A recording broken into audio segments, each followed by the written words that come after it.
Alright guys, so I'm going to start doing some taste tests for the candy that Meg sent me today, Sunday, so happy Easter for those of you that celebrate it. For me, with, a lot of holidays, like, in my opinion, like, even if you're not religious or whatever, it doesn't necessarily mean you can't celebrate. I mean, if you're religious and, you're celebrating it, good, that's good, I do support that. But if you're not religious, then hey, enjoy some chocolate, enjoy some Easter bunnies. I mean, it's all fun, and same thing applies to Christmas. But anyway, I'm actually gonna do a taste test for the Snickers White. Kind of wish I had a American Snickers White with me to taste test beside it, just kind of do a comparison. But I have had a regular Snickers from the UK. Had a bit more of a rich peanut taste to it, so I'll see if this kind of tastes a little bit different.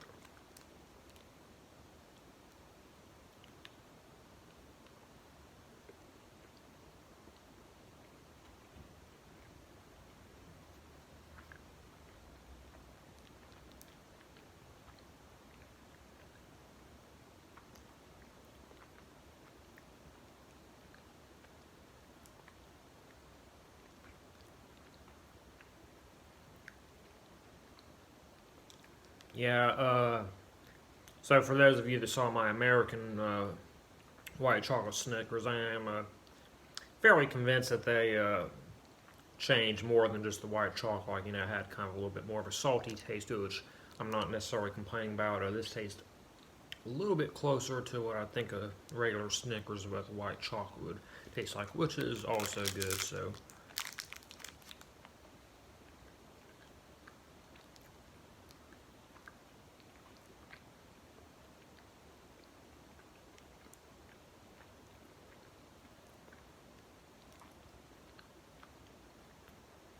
Yeah, I do have one other Snickers White she sent me, so maybe I will get a American Snickers White to taste side by side.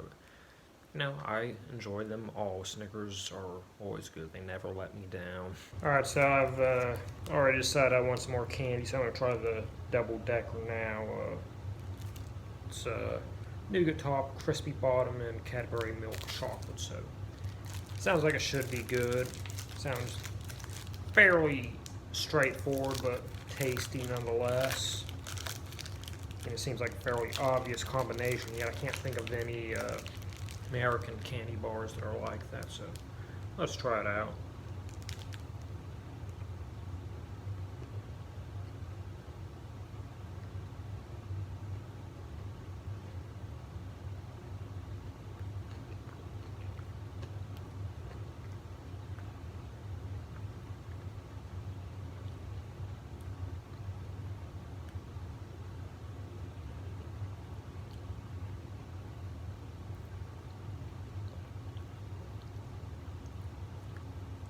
It's pretty good. It's a lot more crispier on the bottom than I was kind of anticipating. Nougat is a softer nougat, kind of has like a marshmallowy texture of it.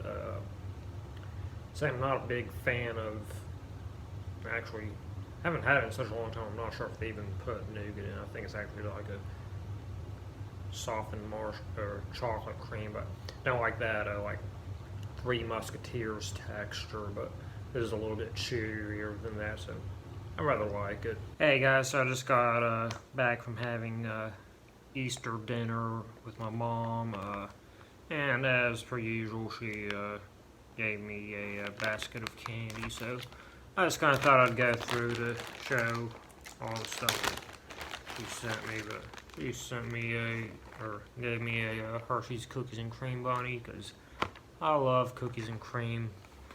Sure, y'all know that I love white chocolate by now. Let's see, looks like we got about 1, 2, 3, 4, 5 Reese's peanut butter eggs. 1, 2, 3, 4, 5, 6 plastic eggs that are all filled with, don't know if you can see that, but they're all filled with jelly beans. If I can get this one closed without making a mess. And it looks like we've got about 3 plastic eggs that are filled with the malt eggs. I really like those.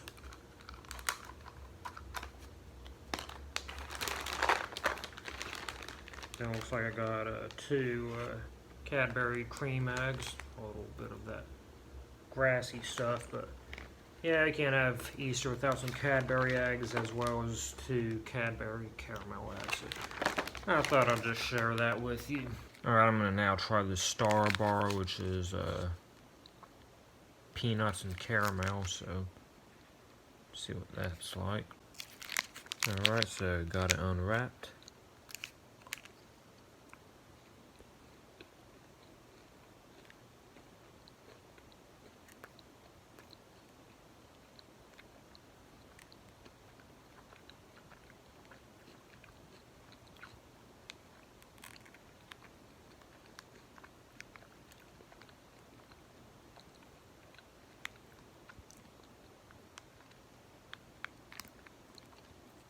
So, it's a little bit softer than I was anticipating it to be. There is still a nice crunch from the peanuts.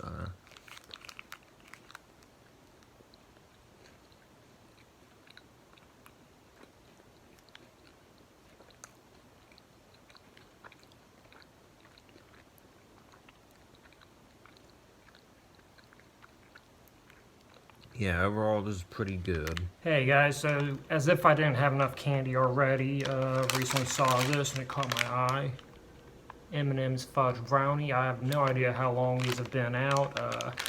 Mainly curious about this because I wouldn't say it necessarily sounds bad, but it just sounds wrong because I think of M&M's as crunchy and brownies as being chewy. So I'm not really sure how it would be like combined. I don't think this is going to be bad, but I think it's going to be kind of disappointing. I think it's going to be one of those things where, like, you know, you're better off having one or the other, not both, unless you're one of those people that likes to have M&M's in their brownies. Personally, though, I prefer walnuts and caramel in my brownies, and top it off with some ice cream. Oh, man, that's so good, but let's try it. So this one looks kind of deformed, but should still taste the same.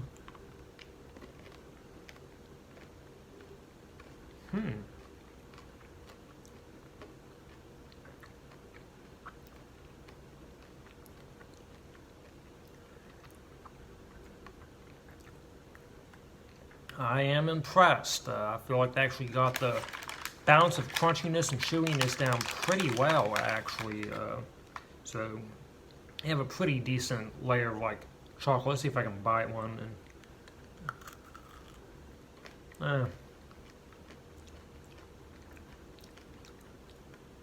Kind of gross, but you know, I want to kind of show you the inside a bit. But yeah, it has a decent layer of like, you know, your normal M&M chocolate and your candy shell, and then it has kind of like a chewy brownie center. So that's actually really good. I think they did pretty good on this. Alright, so I'm now going to try this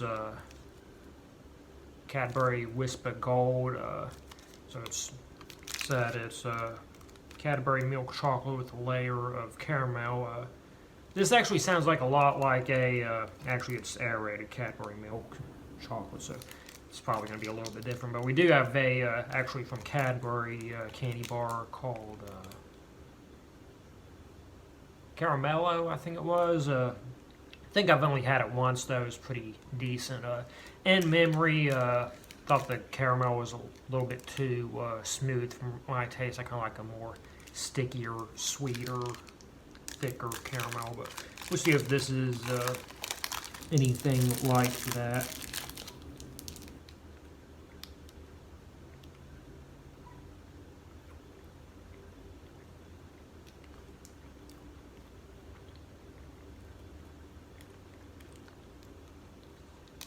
So in memory, the Caramello had a little bit more caramel in it. Sorry, my lag's not that great. be honest, I'm not the biggest fan of the whole like aerated sweets thing. I know it's not just chocolate.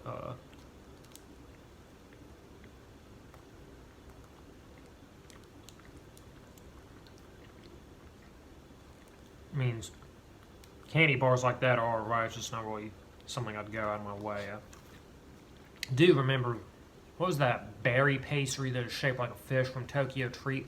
That one was actually pretty good, but yeah, I mean, this one's not bad, but I don't really see this being something that I'd go out of my way to try. Alright, so now I'm going to try these Choco Bonds, I think is how you pronounce it. So this is actually a German candy. If I ever visit mainland Europe, I think Germany would be where I visit them. Not entirely sure about what city, but I'm sure I'll make it there one of these days. Alright, gonna try to only bite half of it so I can take a look inside.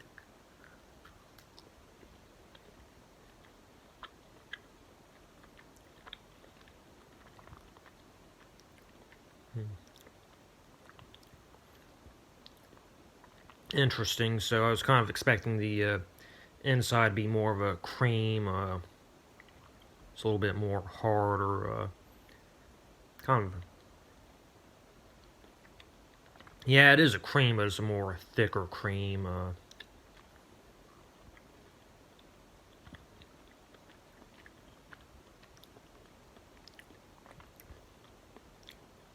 Overall, it is pretty good, though. It's sweet, you know, it's got little bits of, I guess, hazelnut in that cream, so pretty good. Hey guys, so I got a new CD in, Sparta, Trust the River, so as usual I'll share my thoughts and feelings on it, everything from the actual music to the packaging of the CD. So packaging on it is extremely boring. There's no booklet or anything, nothing behind the CD or anything, so very white. And that's all the artwork we got, so not much in the packaging, unfortunately.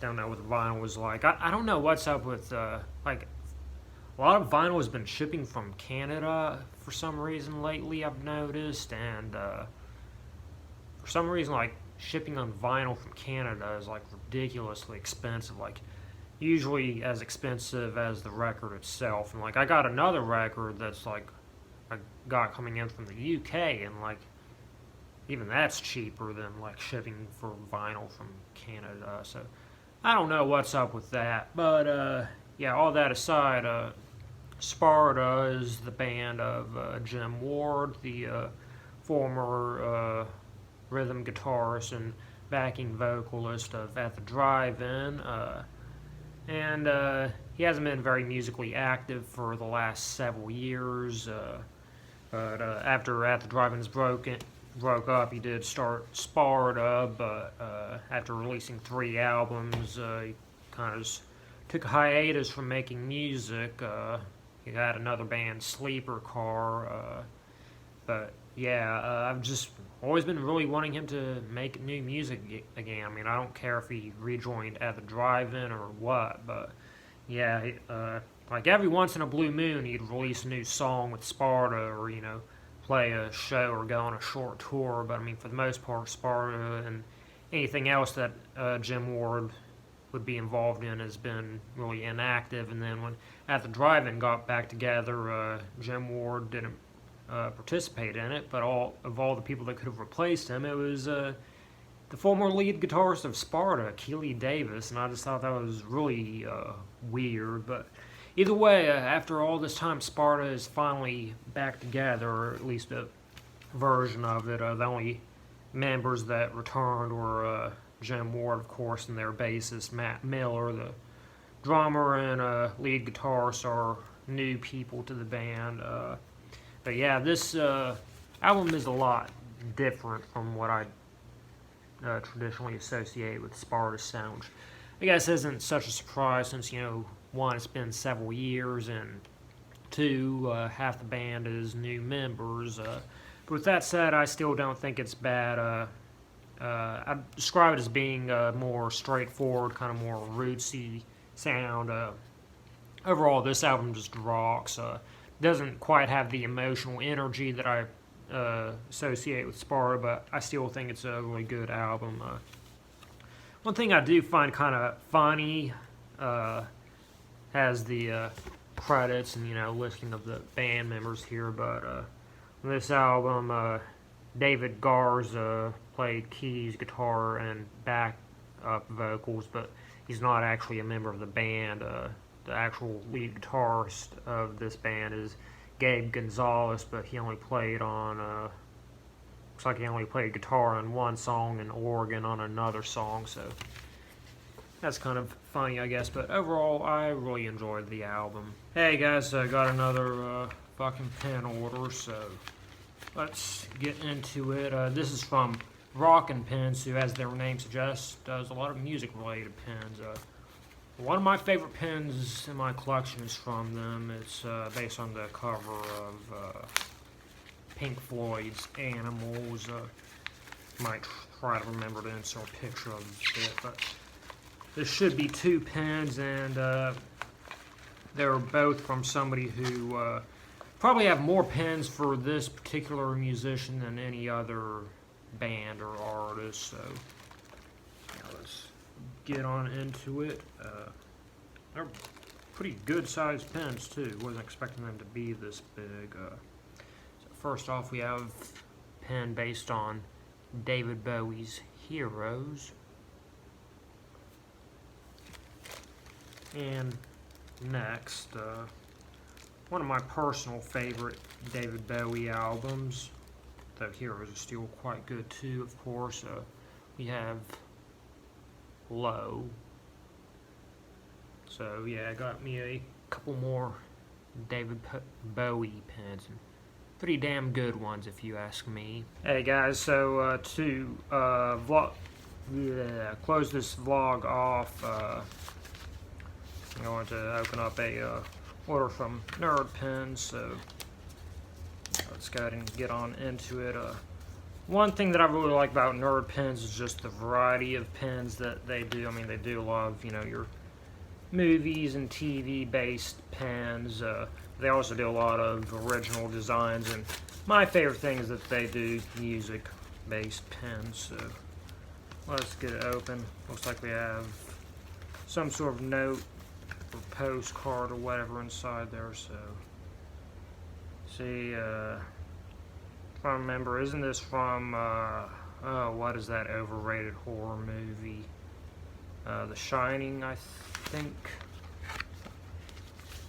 Yeah, Shining. So it is a cool card, but to be honest, I didn't really care for The Shining. I know that's like one of the, in most people's opinion, the best horror movie ever. I just really didn't care for it.